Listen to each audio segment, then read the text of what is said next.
Three, two, one. Hello, welcome to Poppin Predictions, where we believe movies aren't over at the end, but are meant to be continued. You're here with Andy and Marqueze, where we ponder what happens in a story once the credits begin to roll. Marqueze, what are we talking about today? Hey Andy. So on today's podcast, we will be reviewing the movie I Am Legend. I Am Legend is a movie about the sole survivor of an epidemic in New York City who then tries to find a cure while staying alive amongst people who have been transformed into monsters. This is an action-adventure film and is rated PG-13 for intense sequences of sci-fi action and violence. And as always, spoilers ahead.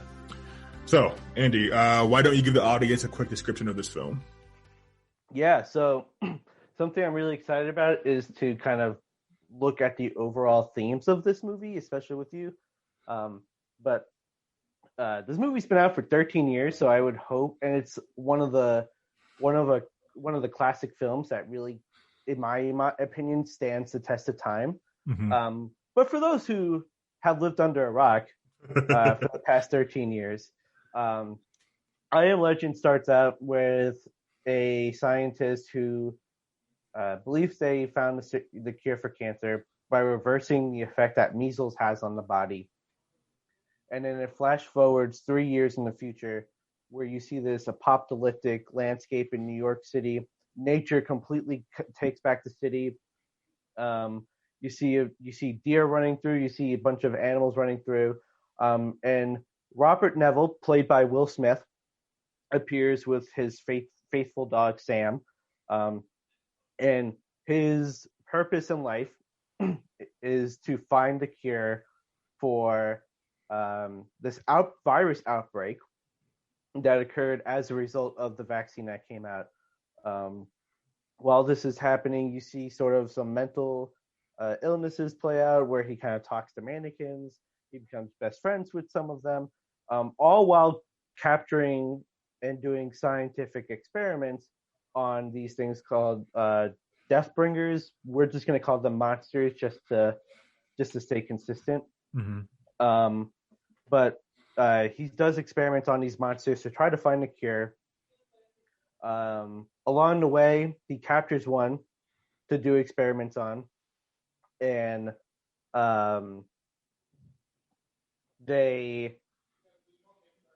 throughout the film, you kind of realize that these monsters are smarter than they appear. Because I don't know about you, but when I ever watch like a post-apocalyptic film, Mm-hmm. I always kind of think that the zombies or the monsters in it are not of average intelligence. They might be less. But in this film, they actually are very smart and very intuitive. And so they have a trap set in place for Robert Neville, coincidentally on his birthday, which I theorize is either on or right around my actual birthday. But, it's fine. Mm-hmm. But anyway, Robert gets captured in a trap, and during that attack, his dog gets bitten. It's important to mention that Robert Neville is immune to the airborne and to bites. His dog is immune to the airborne impact of the virus, but not to bites. Mm-hmm. And so his dog, Sam, sacrifices her life to save Robert Neville. And then ends up turning to one of these monsters. And there's a very dramatic scene where Robert Neville chokes out the dog in order to put Sam out of her misery. This puts Robert into a depression, which has him attempt to take his own life by taking down as many monsters as he could before he can't anymore. But right as that happens, 2 more survivors come and save his life. Out of nowhere. Just come out of nowhere, save his life, bring him back to his safe house, which is coincidentally also where his lab is. They have this sort of conversation about how important like finding the cure is, and how the impact this virus has had on society.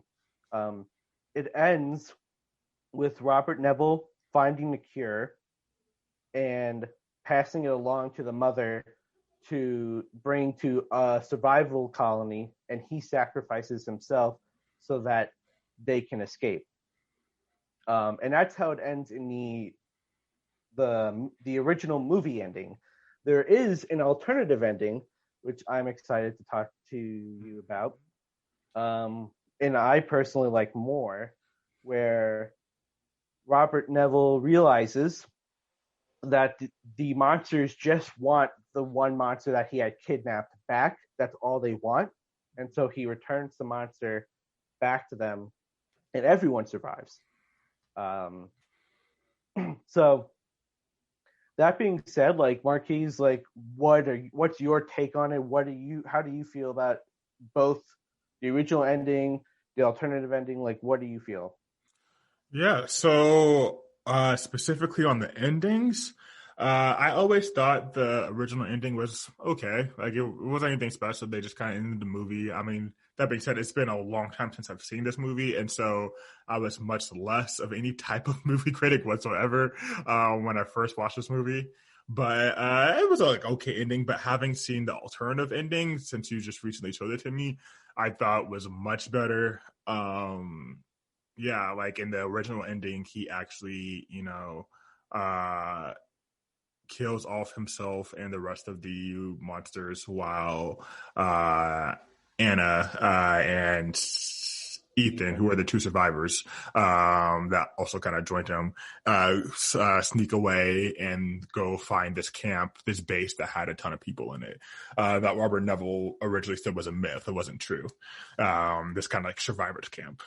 So that was okay. I was like, okay, whatever. But that alternative ending where he kind of just gives back this monster to the rest of them, and they take it, and then they just kind of leave him alone. I was just like, I thought that was like a much more cool ending. Also because of the scene too. Like, the scene is much more intense than the original ending. Yes, it's way intense. Very tense. Oh, it's tense. He has to like walk past these like monsters who are ready to eat his flesh off, and then the like leader of the gang has to tell them to back up or whatever. And not even saying it, he's just like, he just like grunting at them like, don't do it. Yeah, like, don't leave him alone, and they are just ready to tear him apart. And so, those are my feelings on the ending. But on the movie in general, I did think it was a good movie. When this movie came out, we said in 2007, was it? 2007. Oh, gosh, okay, yeah. So, like, this movie came out a whole, 13 years ago. So, I was pretty young when I originally saw this. But even then, it wasn't, like, really, like, scary. There was, like, scary parts, but it's not a scary movie, I wouldn't say. It's much more of, like, a action, like, suspense adventure at best. Action adventure. It has suspense here and there, but like, it's not much. Definitely. But that being said, this time watching this movie, it was 10 times scarier. I know, right?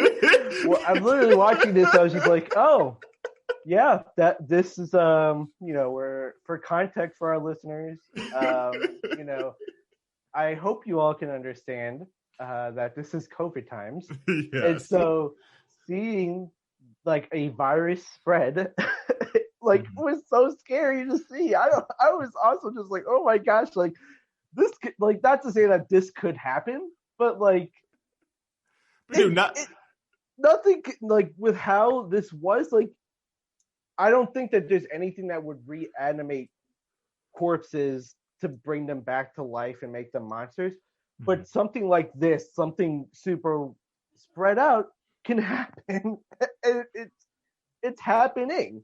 So it wasn't even just that it was a virus spreading. Like, it was so like a time appropriate in the sense that like it's because of a vaccine gone wrong. Yes, I know, right? And literally, we had watched the movie the week the first vaccines were being released. I know, the vaccine just came out. The week they were being given to, I think we watched the movie, I think 2 or 3 days. No, 2 days. No, it was a day after the first vaccine was given to somebody in the U.S. We're actually like a day afterwards. And so, yeah, it's just all very time appropriate, which made this movie 10 times as scary. But that being said, the movie was just as like fun as I remember. Like the pacing's good. You're not waiting at anything. The plot, I mean, as much as it's kind of a general plot, it actually does do a good amount of twists and turns.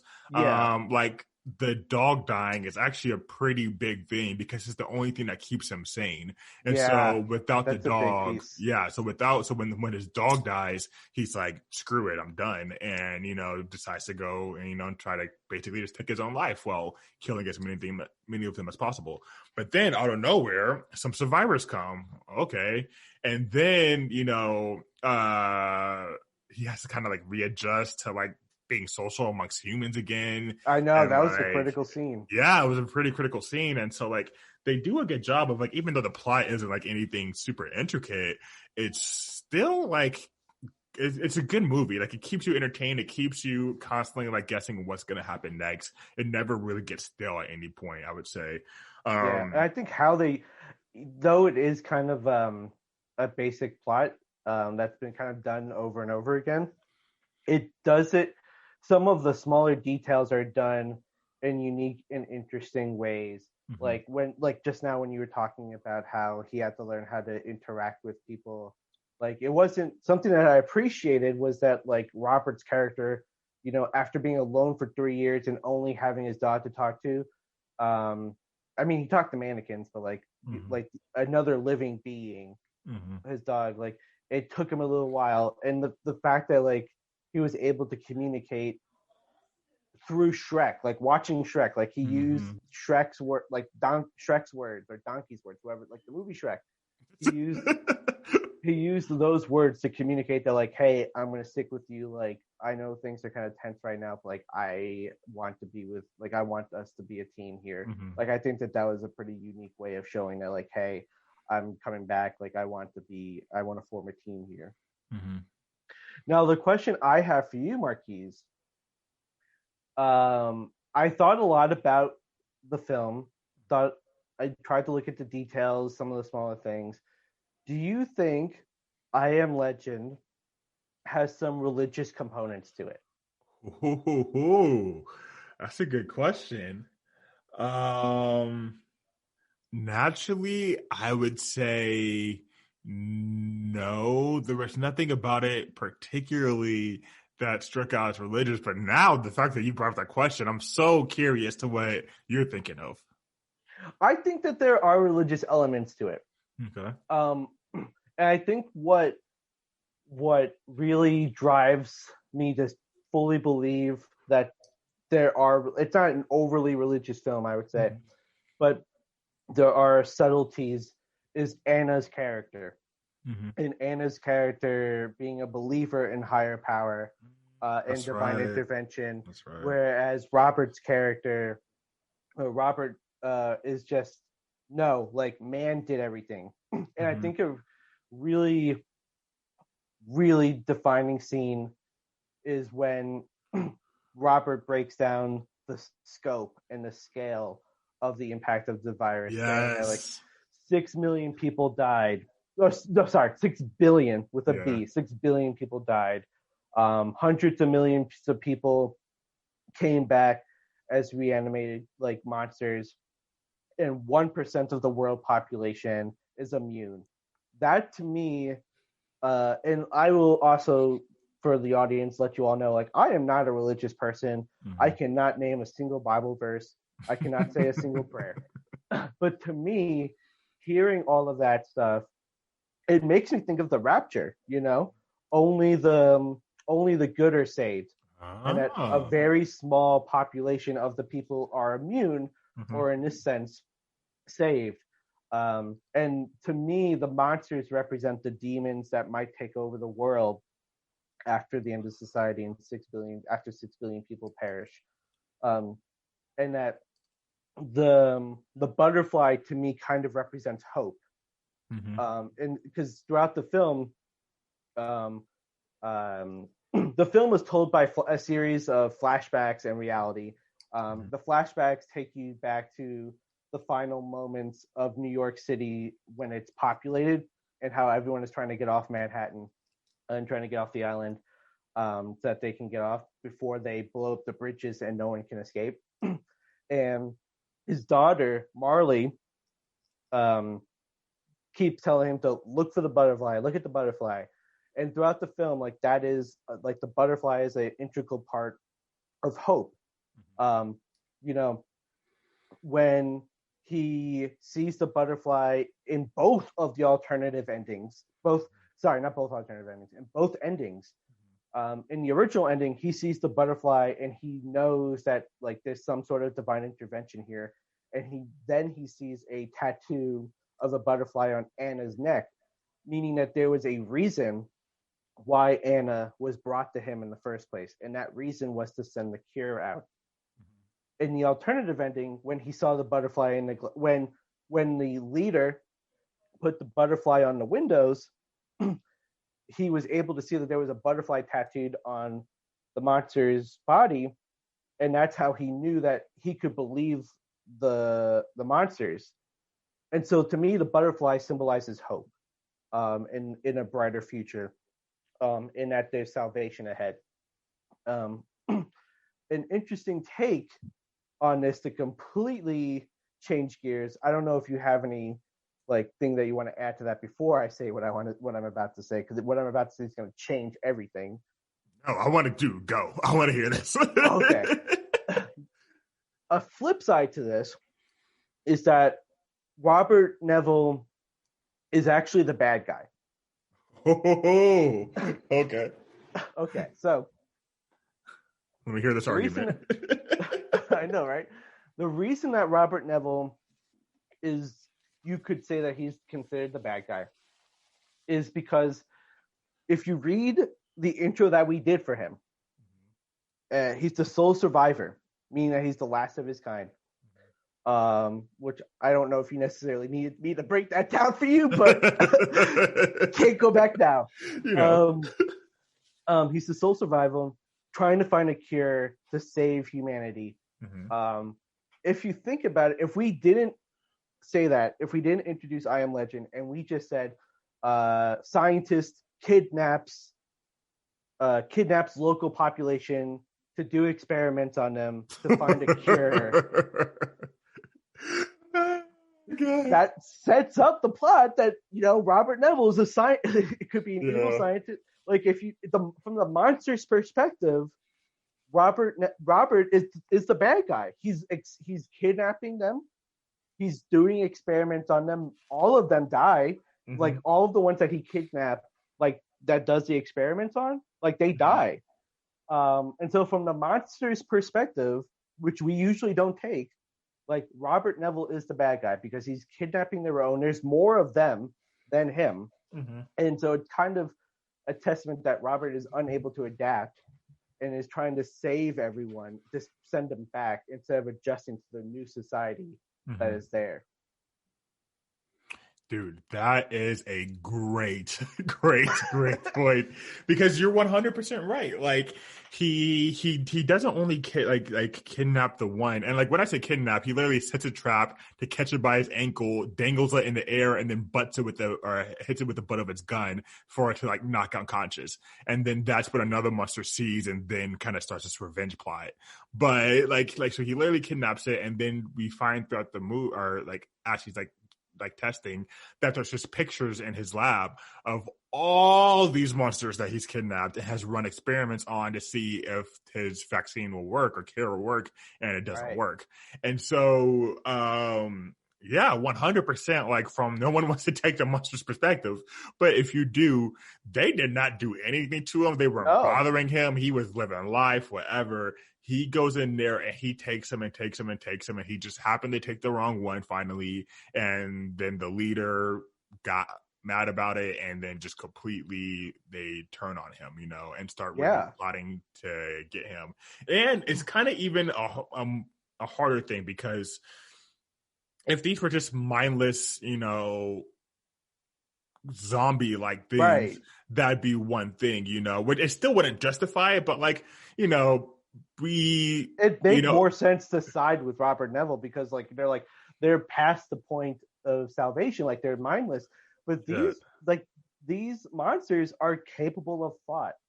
They set a trap for him. They set a trap for him. Yeah. I still believe in both endings. I fully believe, no matter what ending you decide to go with to be your favorite, like I still fully believe that the reason that they attacked his house and tried to and got there in the first place was because of him kidnapping the 100%. kidnapping the one monster. So 100%. like I fully believe that like these monsters are capable of thought. They are I wouldn't necessarily say they're the next generation, but maybe they're the next like mutation of society of what it looks like. And Robert Neville's kind of holding on to the past of like what this could be. And he's trying to save everyone. But if you're the last of your kind, like why like who are you saving? Who are you saving? Exactly. From what? Like exactly. You know. Exactly. Yeah, no, like that's definitely interesting and a cool perspective to take, because I promise you, it's not a perspective that most people probably took on this side with the monsters. But yeah, they're not zombies. Like they're not like how we like mass slaughter chickens and not thinking about it because we don't see them as like conscious creatures. You know, these are beings, but. To Robert Neville's to his point, like maybe he had no idea at that point that they were, like we don't know whether he recognizes them as some type of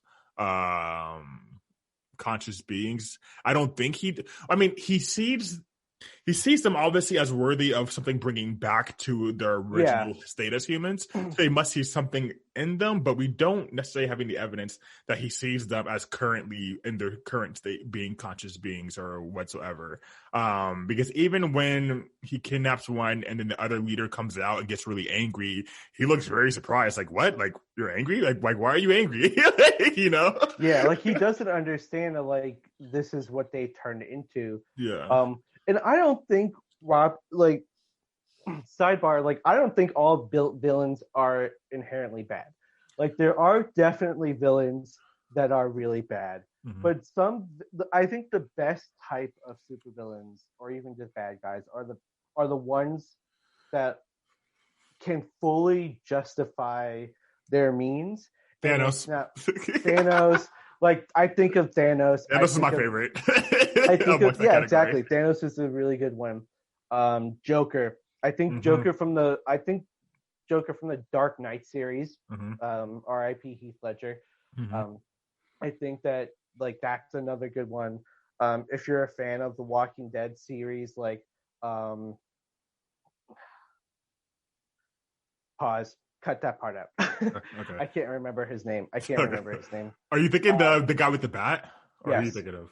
I'm thinking of the guy with the bat. What was his name? That was one of the best scenes of all television. Yeah. Anyways, yeah. I can't think. Who's another villain? Syndrome. Syndrome from Incredibles. I forgot. I can't remember what he does, but yeah, go ahead. Yeah, but okay. Going back to it. Okay. 3, 2, 1. And even if you look at like animated movies like Syndrome from The Incredibles, like they all have, to me, rational explanations as to why they're doing the things that they're doing. You don't necessarily, not for everyone, but you can kind of see their perspective and maybe even agree to some extent as to what they're doing.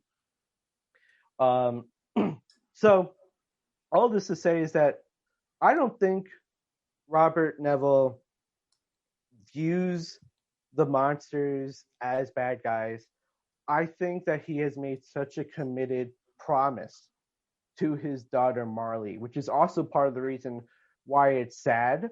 And why he would probably be, if the perspective was flipped, he probably would be one of those lovable villains because he made a promise to his daughter to find the cure so that everything can go back to normal. And so I think he's so determined to find that cure that he doesn't necessarily realize what he's doing at the expense of these monsters.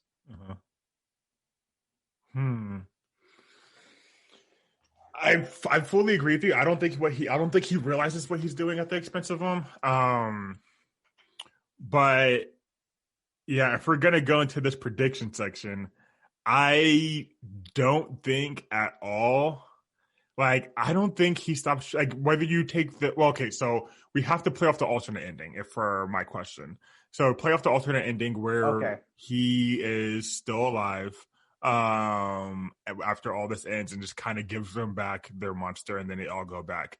Like, I think he continues to still try to make the cure. Doesn't he? Maybe I missed it, but doesn't he have the cure?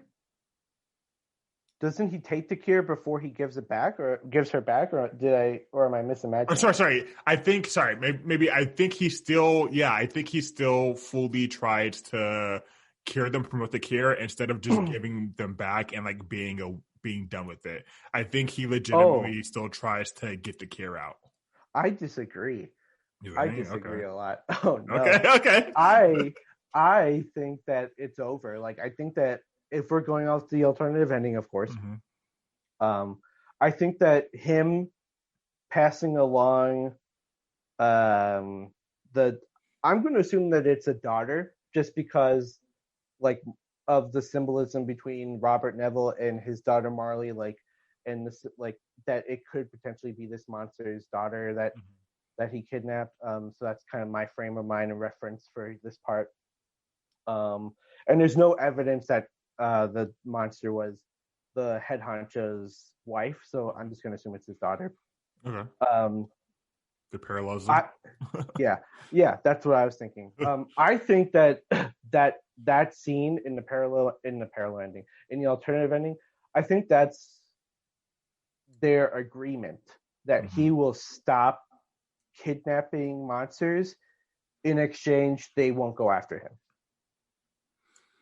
And I think that what realistically could happen after that agreement happens is he goes with Anna and Ethan to that colony in Vermont and helps, instead of trying to have a society that finds the cure, like, helps rebuild a society that can grow from there. See, I disagree, and here's why I disagree. Is because all he had been trying to do for years at that point, from what we know, is find this cure. Like, every day in and out, like he's been trying to find. Well, he has been trying to find community. He, puts a broadcast on noon every day, so he has been trying to find community. But he's been trying to find this cure, and he has this narrative in his head, almost like a prophet. He has this narrative that I am here to save the people. There's a reason why I'm immune. There's a reason why I'm immune, and also a doctor or scientist or whatever. And like, this is my goal in life, is to bring this cure amongst people. And so I don't think, even with that little thing that happened with the butterfly, I personally don't think that's enough to get him off his track. I think that he's not okay with there being the monsters. He thinks that people will be better in their original form, instead of as these like flesh feeding things. And so I think he goes head on and continues to trying to like make this cure reality. I think more so he did what he did, obviously in an alternative ending, in order to just survive the encounter. I think we watched two different alternative endings. I think that he, at that moment, he came to the realization that even with the cure, it's not going to help anything. Like, I think, because even if he finds the cure, like, how is he going to reproduce it enough to save everything? Like, everything's destroyed. Like, society has completely collapsed across the globe. So I think that in the alternative ending, when he returns her, I think that he comes to peace, and I think that the butterfly represents represents hope and in divine intervention. Mm-hmm. And so I think when he sees the butterfly, both from the monster's blood and from on the neck of the monster, that he realizes, like, that's the message from Marley. Like, that was the butterfly he was looking for, and like that's him completing his mission to he did his best to find the cure, but I think that's the point where he's okay to move on, because the story is also a tale of grief. Yeah. He lost his family right in front of him. True. And so when he saw the butterflies and returned the cure, what would have been the cure, back to the monsters, I think that was him accepting defeat. And not necessarily in the sense that he lost, but in the sense that he can move on. Like, because he spent 3 years on this mission to, I wouldn't say avenge, but to kind of live up to his promise. And I think that he succeeded in his promise. He found the cure, but he also came to the realization that he's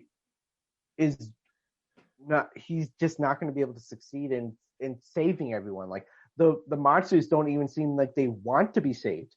Like, they literally are trying to eat him. Like, I don't think they want to be saved. And I think that's the point, though, is that he sees them as sick people. Like, a lot of times, like, even doctors, if someone is like truly that sick, they don't care what that person has to say. Like, that person's not in the right state to make that decision.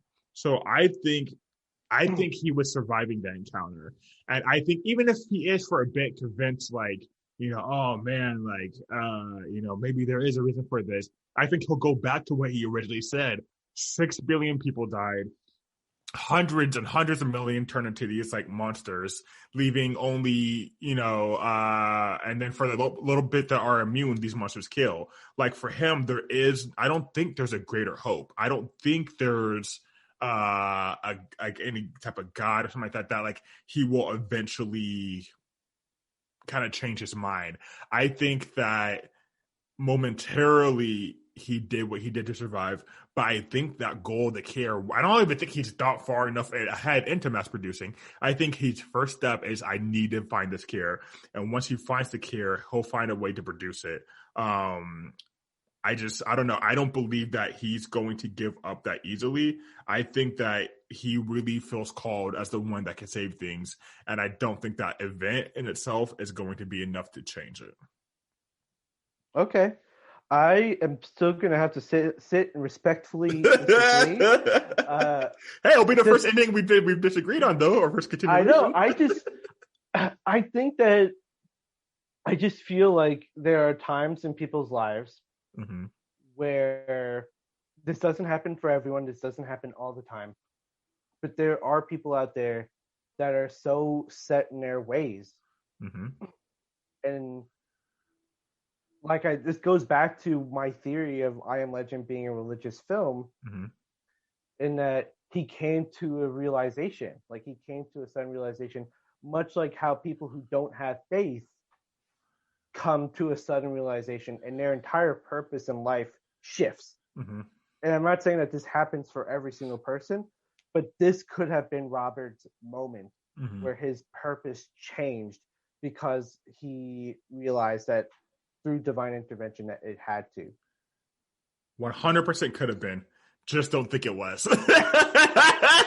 But being honest, Marqueze, I hate you. It would 100% could have been. I guess I'll give you that. There's no reason why that can't be the case. I just think that his nature, and with how strong of the narrative he was telling himself, and like I'm just thinking about the drive you need, the type of insane drive you need in order to risk your life kidnapping those things, we saw at least 30, 40 pictures on the wall. So, the drive he needs to keep risking his life to kidnap those things. Everything he does, like, he's unwilling to listen to Anna, even in the hope that there's a colony. Think about it. Worst comes to worst, he can even go and then come back. But I don't even think he wants to know if there's a survivor colony. He doesn't. He feels like he is called to bring the cure. And I don't think that one event or scenario will be enough to erase that calling that he feels like he has.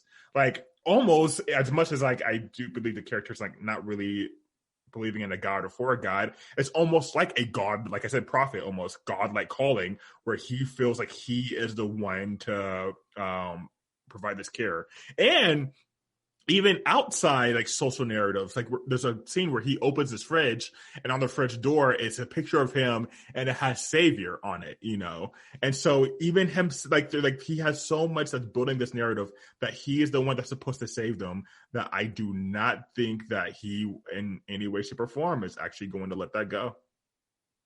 Okay, well, you know what? I think that we pitched a strong enough argument. A viewing audience, please feel free to let us know.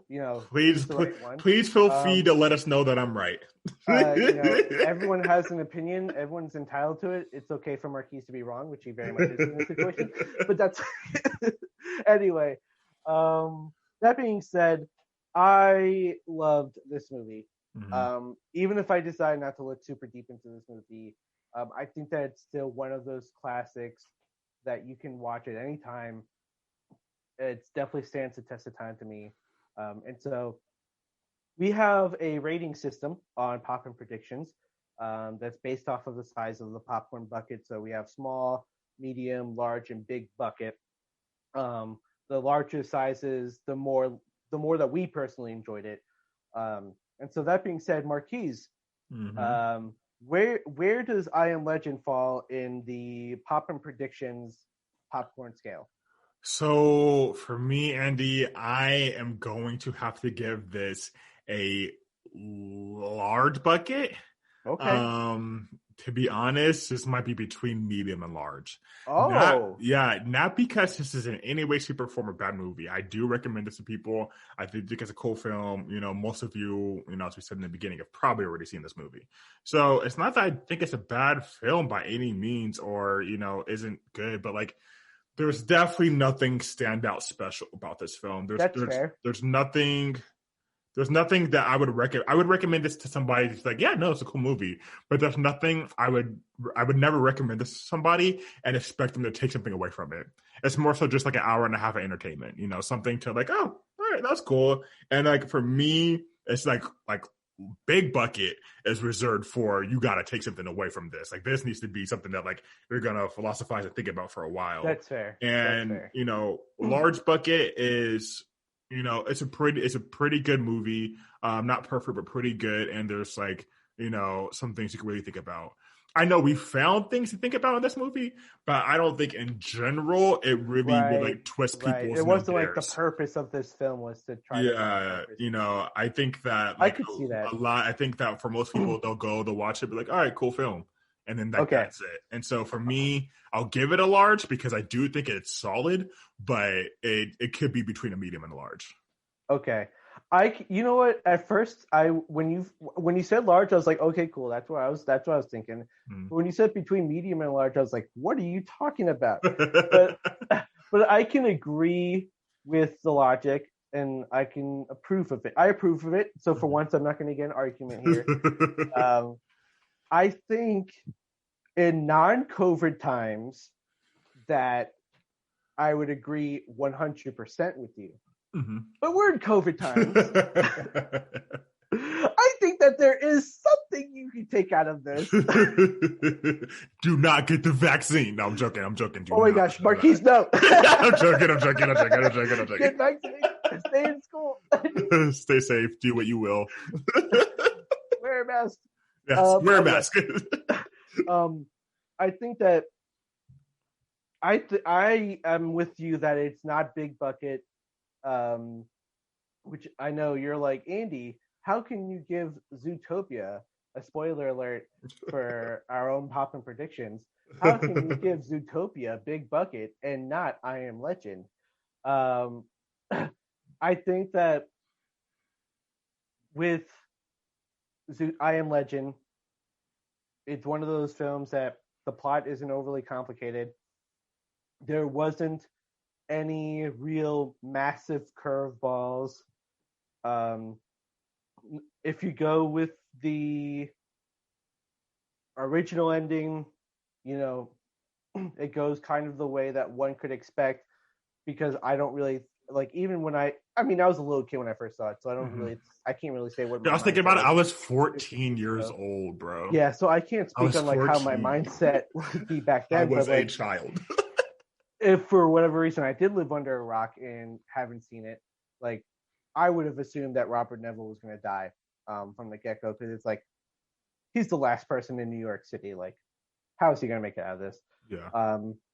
So like there wasn't really any massive curveballs that would have bumped the movie up to the next tier. So I am confident in giving this a large bucket as well.